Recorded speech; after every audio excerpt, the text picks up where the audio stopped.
station.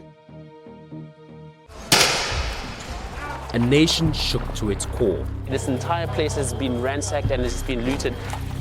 They're looting everything. Over 300 people dead. The situation was very bad there. They were killing just everyone.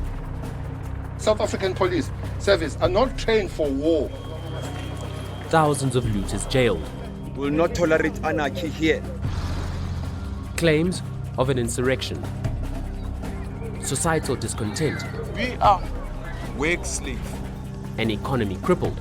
Economic damage has been severe. Upwards of 160 malls were destroyed.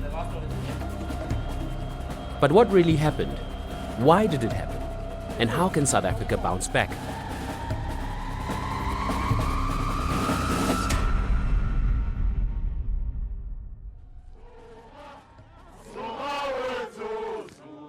They gathered in their thousands. Supporters of this man, former President Jacob Zuma, determined to stop him going to prison. Sending me to jail during the height of a pandemic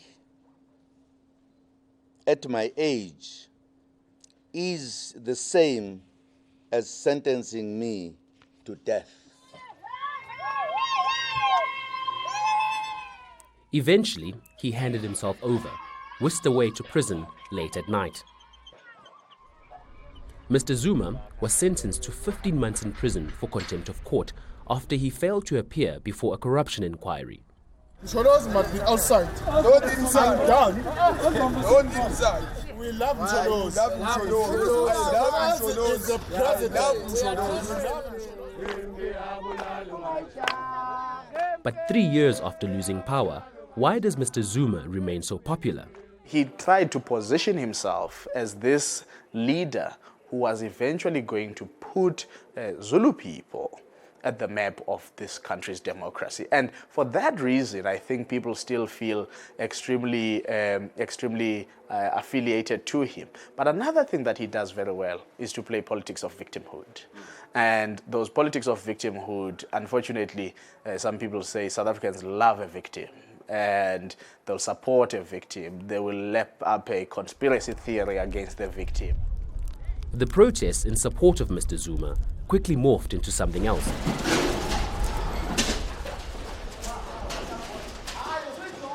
Widespread looting and the destruction of shops and infrastructure. Raise an axe left South Africans shocked and dismayed. What began as a political issue has triggered anger amongst communities mired in poverty and unemployment. The police, outnumbered and out of their depth, were unable to control the situation. Soon, the violence and unrest spread to Johannesburg, the country's economic heartland. I'm in Jabulani Mall in Soweto, and as you can see behind me, this entire place has been ransacked and has been looted. Wow, I mean, this is absolutely total devastation of this bottle store. I mean, the smell of the alcohol is like, it's pungent, it's everywhere. How do you feel about the situation that's taking place here in your community? I mean, the looting has been incredible. I feel bad because we are using these shops. We are going to be hungry. This situation is a bad situation. We are on a bad situation in Soweto at this moment. Even trains are not there, railways are not there. We can't go to town now. They're looting everything. It sucks because they're increasing unemployment and some of us are not employed. We are depending on other people to help us with food and everything else. So this is not okay. Whatever they're doing is not okay. We're supposed to buy groceries yesterday, but now we don't know where to go. You can see you're quite emotional. I mean, like, is this been... Yeah, I was crying all night yesterday. You were crying? I was, yeah, because it's hurtful. It's very hurtful. I don't like it. In Durban, clothing store manager Nelly Mapumulo's shop was completely ransacked. They took every single thing, everything. They broke in the cash register. They took even the computers itself. They took it. So So I see there's a big cleanup operation. It's basically you guys are cleaning up a shell. There's nothing left in the store. Nothing left, nothing. It is crazy. Yeah. Are you worried about your jobs? Yes, No. I am. Because I don't know what is going to happen. So Nelly, as a Durban resident and as a South African, how do you feel about this act of looting and violence? To be honest with you, I'm traumatized because the damage is huge. It's really huge. Economic damage has been severe. Upwards of 160 malls were raided and destroyed. We've had damage of approximately 20 billion rand. Probably about 120 to 150,000 jobs are at risk. About 3,000 shops were looted. About 200 liquor stores were looted. The impact on the economy would probably be in the vicinity of 6 to 10 billion rand on the GDP rather. So the damage has been severe. The economic impact has been devastating actually. My reaction is sadness, pure sadness to see our country. This is one of the most beautiful countries in the world, that it's been run down so badly and it's been ruined. It's in tatters, and this is the true meaning of cry our beloved country. One of the biggest criticisms aimed at the government has been the slow response and the light touch shown by the police. But I felt that they took time to attend to this situation. When they started burning the trucks and stuff, I felt that they were supposed to come out and stand and say, guys, no, don't do it. But they're giving us opportunities to go and loot. And then it happened. And here we are. Yeah. Yes, we could have done better, but we were overwhelmed by a situation, and primary in the minds of the Minister of Police and the commanders was to save lives, to make sure that we did not get into a situation which could have resulted in more mayhem. Police were definitely overstretched. By the way, South African police service are not trained for war in times of complete eruption. Are not trained for that. Infighting and internal divisions rack the governing ANC party. These factional battles are playing out on the national stage. What we are currently faced with now is the complete collapse of the ANC project. That's what we are faced with. The African National Congress, as this glorious liberation movement, has eaten itself up so much, torn itself apart to such an extent that in the last 3 decades, there's very little that is left of what we call the ANC. Since the crisis began, President Cyril Ramaphosa has been giving mixed messages about the cause of the unrest. Some of these acts of violence are based on ethnic mobilization. Those behind these acts have sought to provoke a popular insurrection amongst our people. Deliberate and planned and coordinated acts of violence. Seemingly unsure exactly what happened and what to call the events, he has described them as ethnic mobilization, an insurrection, and organized acts of violence.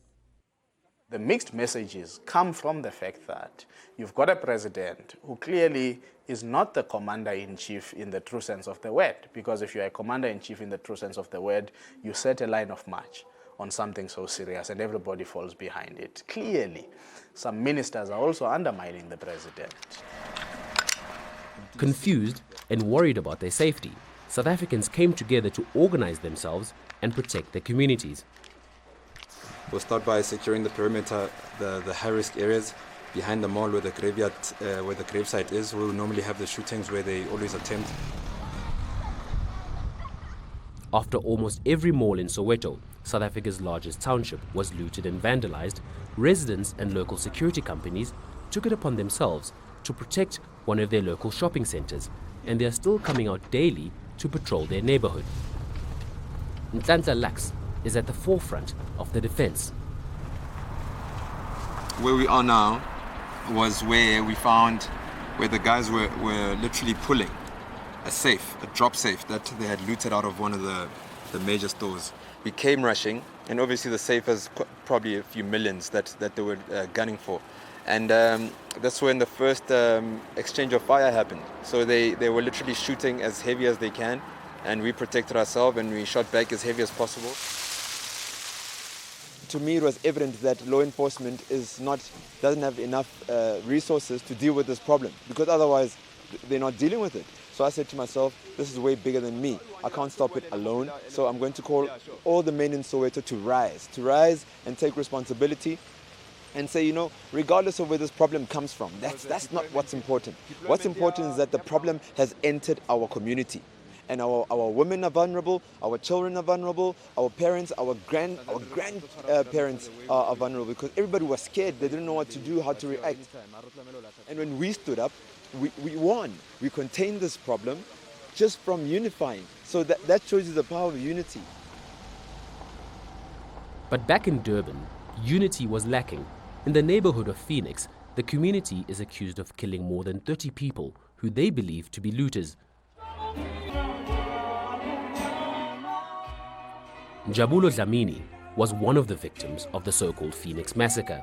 His family is angry and they are calling for justice. He was shot in the head and then he fell. After that, they continued to beat him. He's got so many scars, even in the head. The situation was very bad there. They were killing just everyone. 22 suspects have been arrested and charged for offences related to the killings. We don't condone these acts. The ones that actually murdered, the ones that torched vehicles, need to be brought to books. But as always in South Africa, there are reasons to hope. The cleanup campaign has galvanized society, with people from across the board coming together. I feel like sometimes we do need to go down through challenges to actually come up even stronger and bigger, and I do have hope that there is some good that is going to come out of this in the future.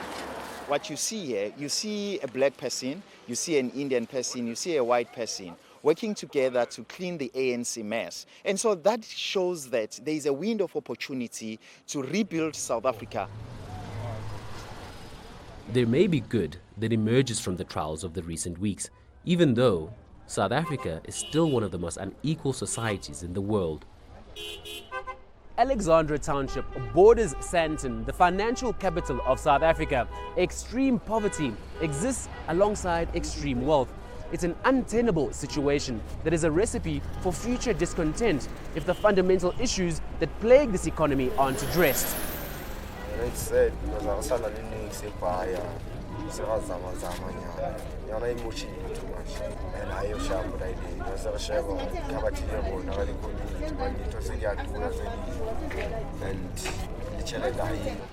We'll get a salary which is a little one.